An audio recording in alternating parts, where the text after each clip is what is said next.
Hello everyone. तो इस video में हम 25-21 का पार्ट 11 देखेंगे। अगर आपने पहले के पार्ट नहीं देखे तो उनका लिंक आपको डिस्क्रिप्शन और आई बटन पर मिल जाएगा, तो पहले उन्हें देख लीजिए। तो चलो शुरू करते हैं। पार्ट 11 की शुरुआत में हम देखते हैं स्वयंवन पॉडकास्ट कर रही होती है, जिसमें वो अपना नाम वासुंगुना बताती है, जहाँ वो यून की स्टोरी बता रही होती है। ये सुनकर यून बहुत खुश होता है कि वासुंगुना उसकी स्टोरी पढ़ रही है, जहाँ वो उसे अपने भाई को हर्टफुल चीजें कहने के लिए माफी मांगने कहती है। वहीं बैगेजिन अपनी मॉम को साइबर में ले जाता है और अपने डैड से वीडियो चैट पर बात करवाता है, जहाँ उसकी मॉम अपने हस्बैंड से बहुत प्यार भरी बातें कर रही होती है और बैगेजिन वो सारी चीजें टाइप करके अपने डैड को भेज रहा होता है, जो करने में उसे बहुत शर्म आ रही होती है। फिर कुछ देर बाद बैगेजिन अपनी मॉम के साथ घर जाने लगता है, जहाँ उसकी मॉम बहुत खुश होती है क्योंकि उन्हें अपने हस्बैंड से बात करने मिला और वो बैगेजिन को बहुत सारी बातें बताती है। वो कहती है, मुझे बिल्कुल पछतावा नहीं है कि मैंने तुम्हारे डैड से प्यार की। हम दोनों एक दूसरे से बहुत प्यार और इज्जत करते थे। इसके बाद बैगेजिन अपनी मॉम से कहता है, मैं सियोल जाना चाहता हूँ। मैं अब और नहीं भागना चाहता। मैं वापस शुरू करना चाहता हूँ। बैगेजिन की मॉम कहती है, मुझे तुम पर पूरा भरोसा है। अब बैगेजिन सियोल के लिए निकल जाता है।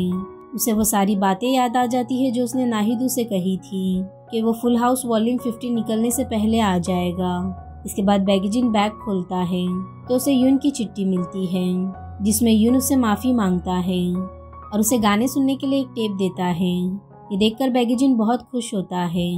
अब बैगेजिन सियोल पहुंच जाता है और उसे वहां 5 महीने बीत जाते हैं। अब हम देखते हैं बैगेजिन एक आदमी के पीछे भाग रहा होता है, मगर वो आदमी बैगेजिन से पहले एक फोन बूथ में पहुंच जाता है। उसी समय बैगेजिन को अपने सीनियर का कॉल आता है, जो उसे चिल्लाता है कि तुम अभी तक फोन बूथ नहीं ढूंढ पाए, तुम रिपोर्टिंग कैसे करोगे। बैगेजिन कहता है, मैं जल्दी ढूंढ लूंगा। तभी उसे वहाँ एक शॉप दिखती है, जहाँ फोन तो होता है बट वो एक पेट सलून होता है, जहाँ के डॉग्स बहुत आवाज कर रहे होते हैं। बैगेजिन उन्हें समझाता है कि तुम सभी आवाज मत करो। तभी बैगेजिन का रिपोर्टिंग का टाइम हो जाता है। अब वो नाहिदू की मॉम के स्टैंड बाय में रिपोर्टिंग देता है। उसकी रिपोर्टिंग पूरी होने ही वाली होती है। तभी वो देखता है सारे डॉग्स चिल्लाने वाले हैं, इसलिए वो बिना बात सुने ही फोन रख देता है। अब इस हरकत की वजह से बैगेजिन का सीनियर उसे बहुत डांटता है। बैगेजिन उनसे कहता है ऐसा दोबारा नहीं होगा और माफी मांगकर फोन रख देता है। तभी वो एक बुक स्टोर के बाहर देखता है कि फुल हाउस का वॉल्यूम 15 निकल चुका है। ये देखकर उसे नाहिदू की याद आ जाती है। वहीं हम नाहिदू को देखते हैं, जो इंटरनेशनल खेल कर वापस आ रही होती है। प्लेन में एयर होस्टेस उसे कांग्रेट्स कहती है जीतने के लिए। ये देखकर नाहिदू बहुत खुश होती है। तभी वो देखती है एक लड़का उसे नोटिस कर रहा है। अब वो घर आती है और अपने दोनों मेडल्स देखकर सोचती है अब बस एक गोल्ड मेडल की कमी है। उसे भरोसा था वो गोल्ड भी जीत जाएगी। इसके बाद वो बैगेजिन की दी हुई स्वॉर्ड देखने लगती है और उसे याद करने लगती है। अगले दिन नाहिदू स्कूल में स्वयंवन से उसके पर्सनल स्पॉट पर मिलती है। वो वापस आकर बहुत खुश होती है और वो दोनों आपस में बातें करने लगते हैं। फिर नाहिदू स्वयंवन को बैगेजिन की सारी टेप्स वापस दे देती है। स्वयंवन उसे पूछती है, तुम्हें उसका कोई मैसेज आया? नाहिदू कहती है, हाँ, बस एक मैसेज, वो भी कुछ महीनों पहले। मुझे भरोसा है वो वापस आ जाएगा, उसने कहा है। फिर स्वयंवन उसे बताती है, तुम, मैं, जीवोंग और यूरिम हम सब एक ही क्लास में हैं। नाहिदू के क्लास में आने के बाद जीवोंग उसे हाय कहता है। वो कहता है, तुम आ गई तो यूरिम भी आएगी। तभी यूरिम वहाँ आती है। जीवोंग जाकर उससे बात करता है और उसे सारे मेडल्स जीतने पर कांग्रेट्स कहता है। अब कुछ देर बाद टेस्ट होता है। अब क्लास के बाद नाहिदू यूरिम से कहती है, मैं एनटीसी जा रही हूँ, क्या तुम टैक्सी शेयर करना चाहती हो? यूरिम तुरंत ना कह देती है। नाहिदू वहाँ से जाने लगती है। तभी जीवोंग उसे कहता है, तुम्हारा बैग एक डिजाइनर बैग है ना, क्या मैं एक बार ट्राई करूं? नाहिदू कहती है, जरूर। ये देखकर यूरिम को अच्छा नहीं लगता। वो अपना बैग देखने लगती है, जो कि फटा हुआ होता है। अब प्रैक्टिस के दौरान नाहिदू यूरिम से जीत जाती है। कोच कहता है, यूरिम तुम हमेशा नाहिदू से ही क्यों हार जाती हो?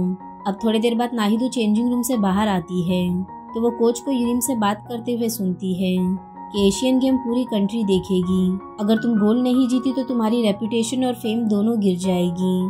तुम नाहिदू से हार नहीं सकती। यूरिम कोच को हाँ कहती है। कोच कहता है, कल से मैं तुम्हें रात में 8 बजे ट्रेनिंग दूंगा। अब नाहिदो अपने रूम में बैठी होती है।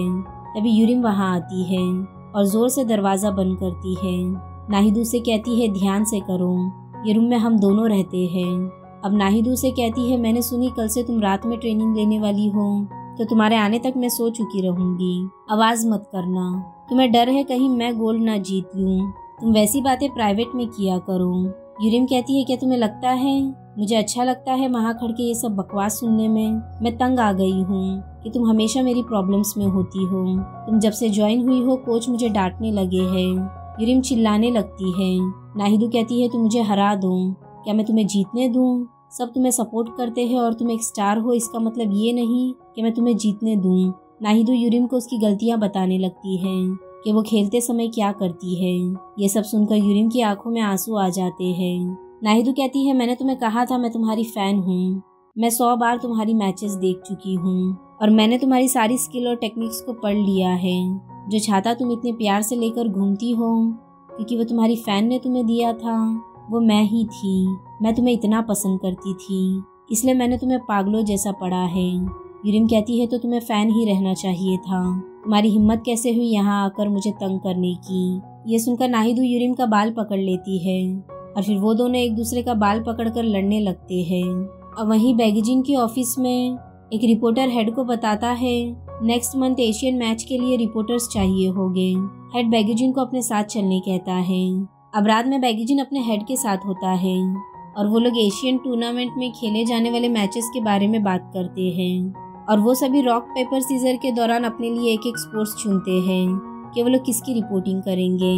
और बैगजिन दोनों टाइम हार जाता है और उसे और उसके सीनियर को फेंसिंग की रिपोर्टिंग करने मिलती है। वहीं नाहिदो की मॉम कोच के पास जाती है और एशियन मैच में उसे नाहिदो के साथ जाने कहती है। कोच इस बारे में सोच में पड़ जाती है। अब अगले सीन में हम देखते हैं बहुत सारे लेबर्स प्रोटेस्ट कर रहे होते हैं और उन्हें जॉब देने कह रहे होते हैं। बैगजिन भी वहीं रिपोर्टिंग में होता है। वो लोग टेरिस पर जाकर नीचे लेबर्स को देख रहे होते हैं, जहां बैगजिन नीचे नाहिदो को देखता है। उसे देखकर बैगजिन हैरान हो जाता है। वो अपने सीनियर से माफ़ी मांगता है और भागते हुए नीचे आता है। वो नाहिदो को ढूंढने लगता है और भागते हुए उसके बैग से बुक गिर जाती है। तभी पीछे से नाहिदो उसे आवाज़ देती है। बैगजिन उसे देखकर रुक जाता है और उसके पास आता है।